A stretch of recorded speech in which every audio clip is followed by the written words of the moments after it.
말씀을 드린 대로 종료주일이면서 고난주간이 시작하는 날이기도 합니다. 오늘은 이 종료주일보다 저는 고난주간에 좀 초점을 맞춰서 우리 고난당하신 주님을 이 시간 한번 우리가 주님을 좀 기억하면서 말씀을 나눌까 합니다. 다음 주일은 또 부활주일이니까 우리가 승리의 주님, 그렇죠? 정말 사망 권세를 이기신 주님에 대해서 우리가 한번 주님을 찬양하고 또 정말 복되고 기쁜 날을 맞고, 오늘은 이제 고난주간이 시작하는 날이니까 뭐 예전 같으면 고난주간 특별 새벽기도도 하는데 이번에는 그 특별 새벽기도도 없고, 그래서 오늘은 저는 고난을 당하신 우리 주님, 고난주간을 맞으면서 이 고난의 말씀을 함께 나누는 시간을 갖도록 하겠습니다.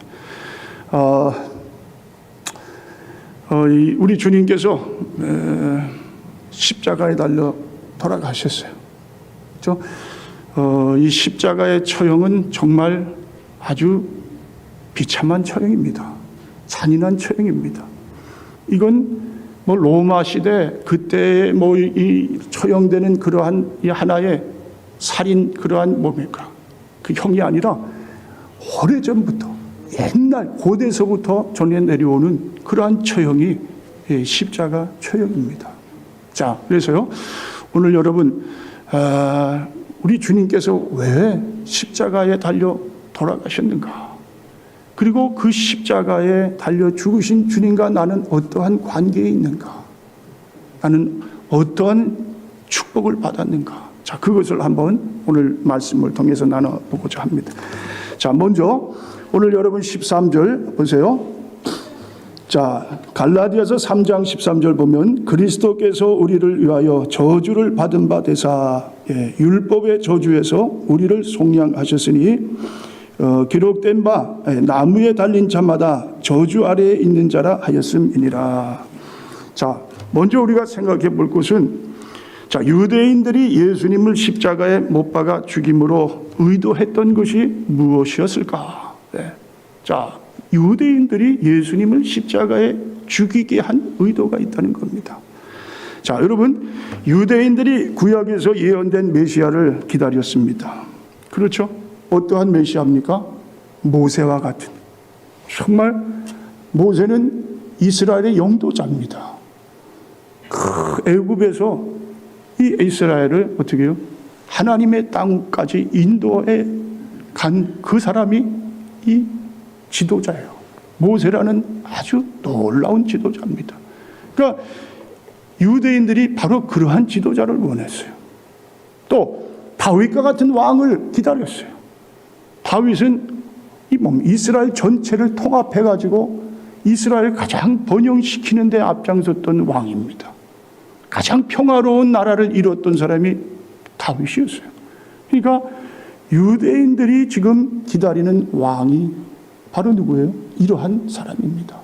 자, 그런데 어느 날 예수님이 세상에 나타나셨어요. 자, 그런데 처음에 기대를 갖고 예수님을 보아왔습니다.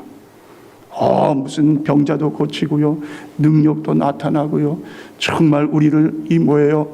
그냥 이런 이 로마의 그 속박에서부터 구원해 주실 분이 우리 예수님이시다, 메시아다, 그렇게 인정을 합니다. 그런데요, 시간이 흐를수록 자기들이 기대했던 그 메시아가 아닌 것을 보게 됩니다. 자, 그래서 그렇게 되면 어떻게 돼요? 자기들이 뭔가 사람들에게 참 좀 욕을 먹을 것 같아요. 이 예수 그리스도도 자기는 하나님의 아들이다. 나는 이 땅에 하나님의 이 말씀을 이루려고 왔던 그러한 이 메시아다. 자, 그런데 그러면서 많은 사람이 따라가긴 해요. 그런데 또 한편으로는 또 다른 유대인들은 아니다. 이 사람이 우리를 구원해 줄 만한 사람이 못 된다. 자, 그렇다고 해서 이 예수를 가짜다, 그렇게 그냥 뭐예요? 그렇게 이야기를 한다면 따르던 추종자들이 또 뭐예요? 같이 서로 간에 큰 싸움이 일어나게 됩니다. 어떻게 하면은 이 예수가 메시아가 아닌 것을 이렇게 우리가 그걸 증명할 수 있을까? 자, 그래서 결국은 뭐예요? 이 십자가 처형을 이용해가지고 이 메시아가 가짜다. 자, 그렇게 증명을 하려는 유대인의 의도가 있었어요. 자, 성경에 보면은요, 신명기 21장 23절에 나무에 달린 자는 하나님께 저주를 받았음이니라. 자, 신명기 옛날에부터 고대 때부터 이 십자가의 처형은 뭐예요? 아주 잔인한, 아주 극악무도한 그러한 범죄자들을 처형하는 그 사형틀이다. 이 십자가에 달린 것은 저주를 받은 그런 그 뭡니까? 그 이유다. 자, 그래서 예수님을 그렇게 그 유대인들이요 그렇게 여기는 거예요. 이 사람은 십자가에 달려 죽음으로 저주를 받았기 때문에 이러한 처형을 당한 것이다. 자, 그런데 사도 바울이 오늘 거기에 대해서 반문을 하는 거예요. 자, 13절에 다시 한번 보세요. 그리스도께서 우리를 위하여 저주를 받은 바 되사 율법의 저주에서 우리를 속량하셨으니 기록된 바 나무에 달린 자마다 저주 아래에 있는 자라 하였습니다. 자, 여기 보면 뭐라고요? 예수 그리스도께서 우리를 어떻게 해요? 위에서 저주를 받아서 십자가에 달렸다. 자, 이것은 뭡니까? 이 예수님이 무슨 범죄자고 죽을 죄를 져서 그래서 십자가에 달리신 것이 아니라 우리를 속량하시기 위해서 십자가에 달리신 것이다. 그 말이에요. 자, 우리라는 것은 뭐냐면 뭡니까? 한 사람 한 사람을 다 통틀어서 이야기를 하는 거예요. 그러니까 예수님이 한 사람 한 사람을 위해서 죽으셔야 된다면 아마 수억 번 죄를 어떻게 해요? 그걸 친히 담당하셔서 십자가에 수억 번 달려야 된다는 그 사실입니다. 그런데 우리 예수님은 그게 아니에요. 단번에 한 번 십자가에 달려 죽으신 것이 온 백성들의 죄를 어떻게 해요? 다 사해주는 그러한 속량이다. 속량이라는 것은 뭡니까? 속량은요, 대신 내가 페이를 했다는 거예요. 자, 만약에 노예가 있습니다. 노예를 어떻게 풀어주기 위해서 어떤 사람이 자기 돈을 들여가지고 거금을 줘서 노예를 자유롭게 해주는 그러한 것이 속량이에요. 그러니까 우리 주님께서 우리를 어떻게 해요? 대신 지불해 주셨다는 거예요. 지불해 주셨다. 자, 여러분, 노예 한 사람을 구해주는 것도 얼마나 놀라운 일이에요. 얼마나 감사한 일입니까? 그런데요, 우리는 정말 죽어야 마땅한 죄인이에요. 지옥불에 떨어져서 그 죄로 말미암아 영원토록 그 고통 속에 살아야 될 우리를 어떻게 했다고요? 예수님께서 나무에 달리셨어요. 십자가에 달리셨어요. 그리고 우리를 어떻게 해요? 속량해 주셨다. 그것이 바로 오늘 사도 바울이 우리에게 들려주시는 이야기입니다. 자, 그렇다면요, 왜 예수님이 우리를 위해서 죽으셔야만 했습니까? 자, 성경은 말하기를 죄의 싹은 사망이다. 자, 아담 안에서 모든 인류는 하나님께 죄를 범해서 불순종을 했습니다. 자, 그리고 그 불순종에 대한 대가가 뭡니까? 저주입니다. 저주. 자, 우리 인간이 가장 뭡니까? 우리에게 저주가 큰 저주가 있다면 그거는 뭐냐면요, 하나님과 관계가 끊어진 것이 저주예요. 이 세상에 하나님이 처음 이 인간을 지으실 때 아담과 하와에게 하나님의 영을 불어넣어 주셨어요. 그 영을 가지고 우리가 하나님과 교통을 하는 거예요.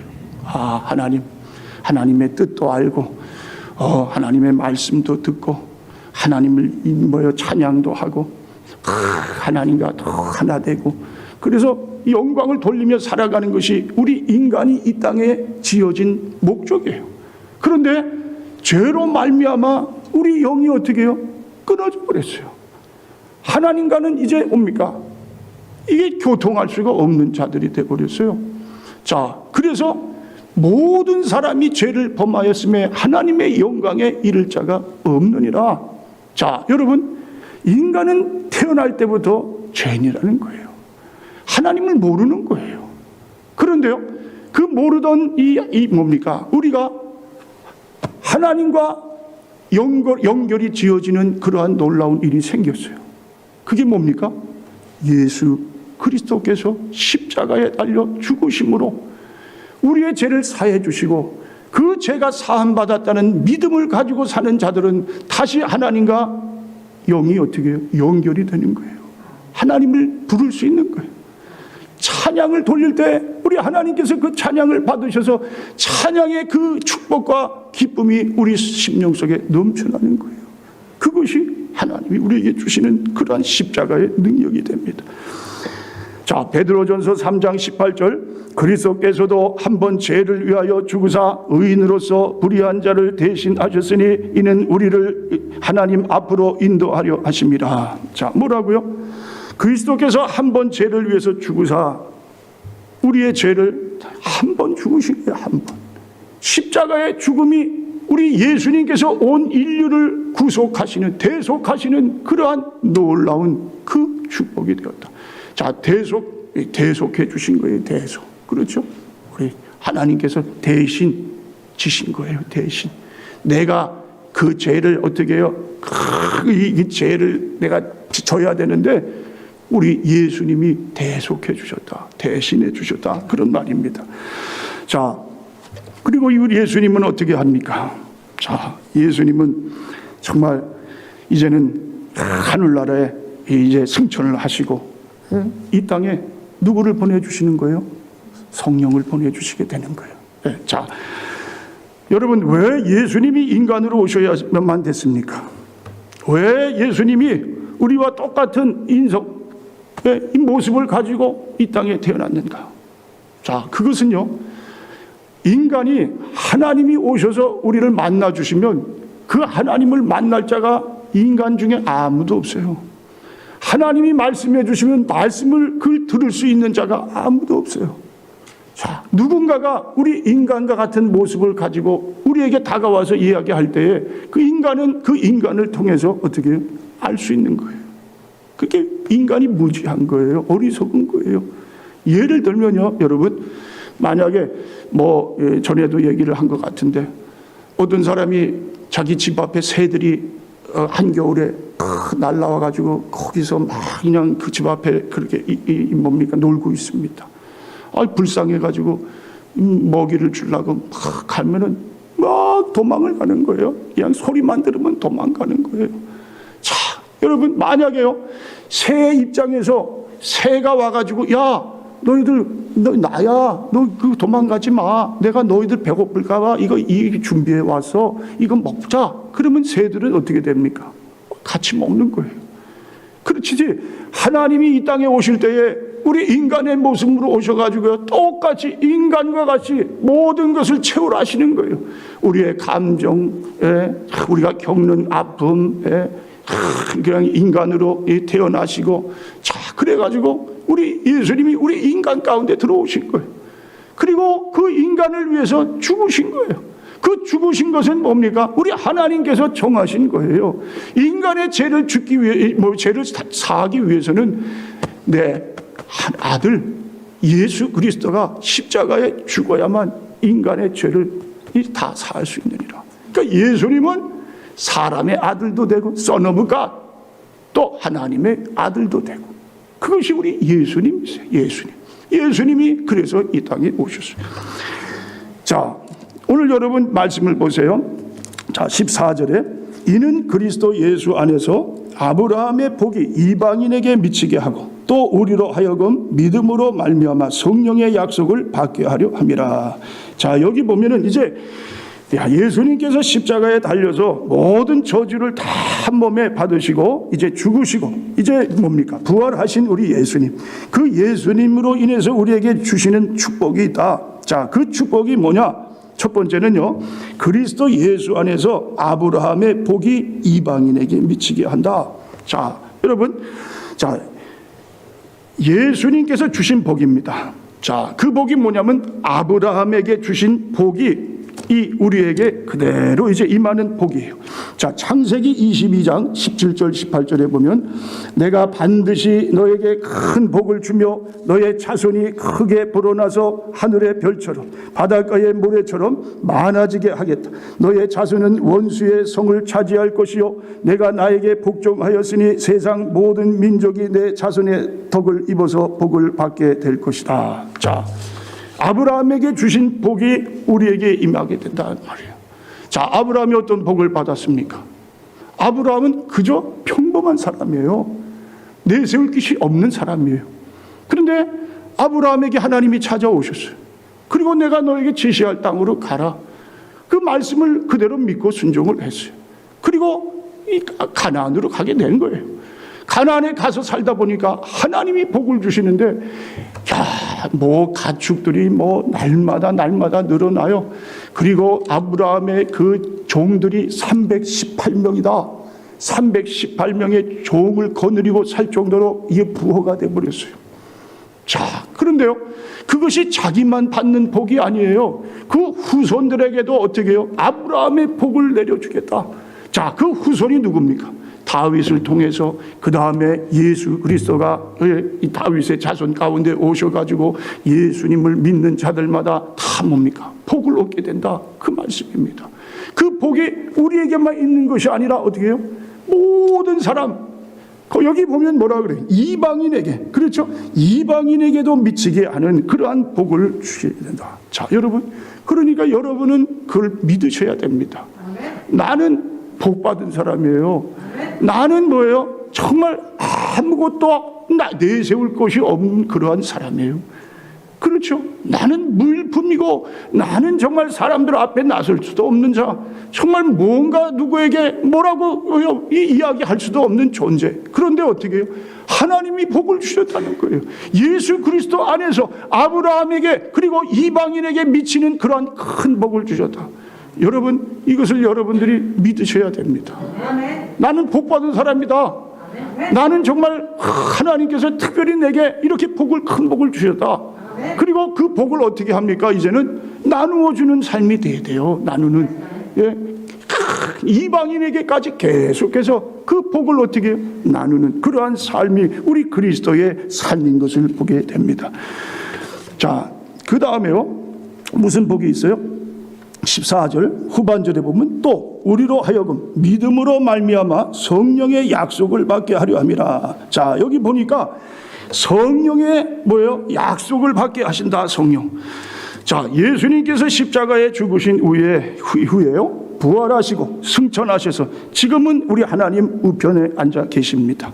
그리고 예수님께서 가만히 계시는 게 아니에요. 지금도 어떻게 천상에서 지상을 다스리고 계시는 거예요. 자, 그런데 어떻게 다스리시느냐? 성령을 통해서 다스리는 거예요. 성령을 통해서. 우리 주님은 이제 뭐예요? 이 땅의 사역을 다 마치시고 하늘로 올라가셨어요. 그리고 예수님 이 다음으로 이 땅에 오셔서 다스릴 분이 계시는데 그분이 누구냐? 성령님이시다.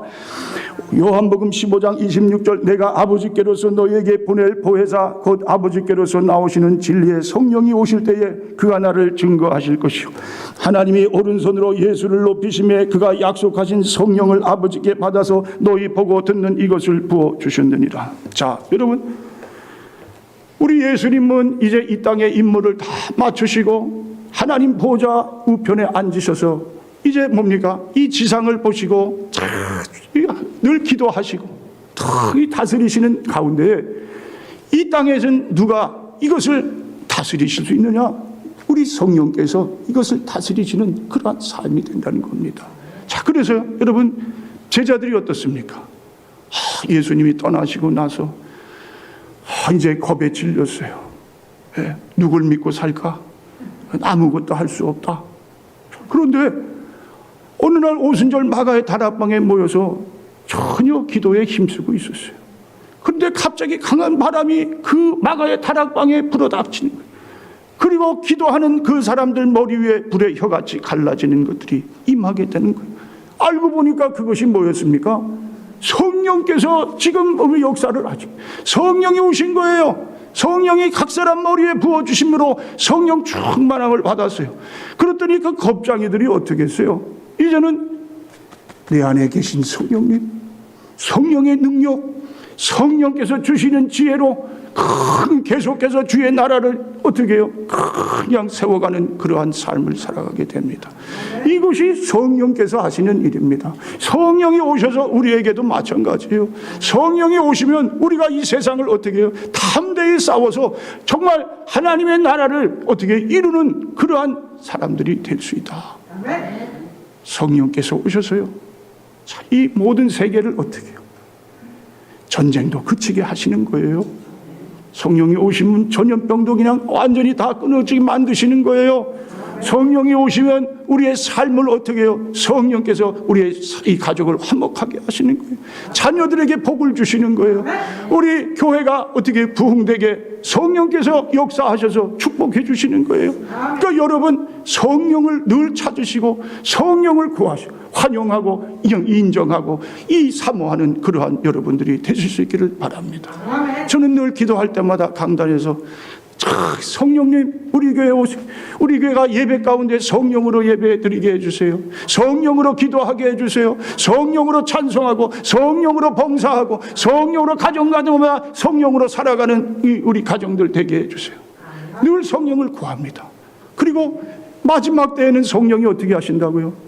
남정과 여정에게 물 붓듯이 부어주시는 그 성령의 역사가 일어나게 된다.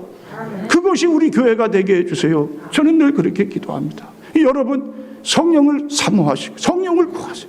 이 시대는 이제는 성령이 아니고서는 우리가 살아갈 수 없는 시대가 되어버렸어요. 여러분, 싸우셔야 돼요. 이제는 우리가 그냥 예전처럼 그저 그냥 에이, 이대로 살면 되겠지가 아니에요. 평화롭지만 평화로운 시대가 아니에요. 며칠 전에도 우리 교회 입구에 하얀 가방을 누가 놔두고 갔어요.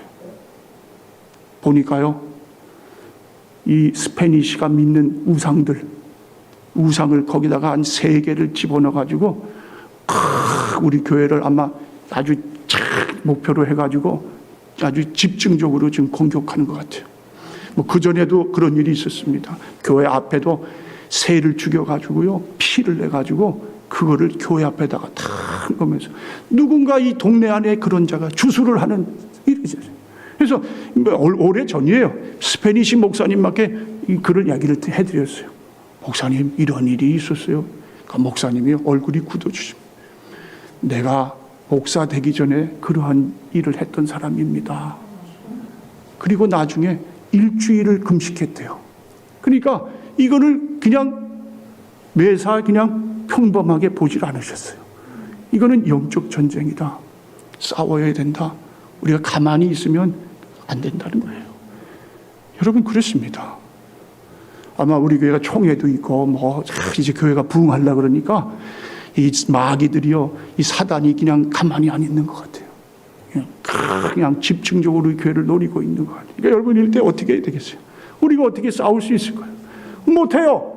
성령님, 정말 성령께서 마지막 때 우리에게 물 붓듯이 부어주셔서 제자들이 겁나가지고 못했던 그러한 일들을 우리로 하여금 이루게 해주세요. 십자가의 능력으로.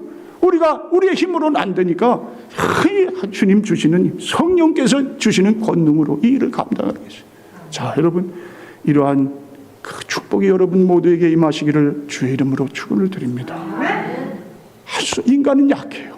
인간은 서로 어떻게 해요? 조그마한 일, 그냥 아주 그러한 사소한 감정에도 서로가 어떻게 해요? 그냥 헤어지는 거예요. 교회가 분열되는 거예요. 자, 여러분, 아마 우리 김장한 목사님을 잘 아실 겁니다. 한국의 침례교회 총회장. 그런데요, 이분이 6.25 때 하우스보이, 그냥 미군 군인들 그 틈에서 심부름하던 그런 어린 소년이었어요. 그런데 미군 한 사람 상사가 그 김장한 목사님을 잘 봤어요. 그 미국까지 보내줬어요. 저 배를 태워가지고 저 그래가지고 미국에 가서 저 밥존스 고등학교, 사립고등학교도 보내주고 밥존스 이 대학교, 신학교도 보내주고 8년을 이 상사가 다 대줬어요. 그런데 이 김장한 목사님이요, 고등학교 때 그 학교에서 서로 이렇게 참 감정이 오갔던 여자 학생이 있어요. 트루디라는 여학생이. 둘이 이제 잘 사귀다가 나중에 결혼까지 했어요. 그리고 이제 한국에 나오게 됩니다. 자, 그 한국에 나올 때가 1959년이에요. 6.25 끝나고 한 몇 년 있다가 이제 나오게 된 거예요. 근데 미국에 있어도 좋아요. 대학교, 대학원까지 다 나왔어요. 이제 앞길이 확 튀었어요. 이제 잘 살 수 있어요. 또 사모님도 다 좋은 대학 나오고 같이 이런 아주 모든 것이 다 갖춰졌어요. 그런데 그게 아니었어요. 한국에 가라가 한국에 나오셨어요. 자, 그런데요, 저 수원이라는 곳에 도착을 해가지고 거기서 이 시집살이를 하는 거예요. 시아버지, 시어머니, 또 시동생들. 자, 얼마나 힘들겠어요. 그 당시에 뭐가 있겠어요. 전쟁통에 다 없어져 버렸어요. 그리고 음식도 힘들고 음식 먹는 것도 너무너무 힘들었어요. 입에 안 맞았어요. 그리고 화장실 가는 게 특별히 힘들었어요. 화장실 가는 게 문도 없고요. 비가 오면 막 비를 맞아야 되고요. 자, 그래서요, 이분이요, 밤 늦어서 그냥 음식도 하루에 많이도 안 먹었어요. 왜냐하면 화장실 자주 갈까봐. 화장실 가면은 시아버지 만나지, 시동생들 만나지. 그래서 일부러 늦게, 밤늦게 12시 넘어서 한 번 딱 그때 갔대요.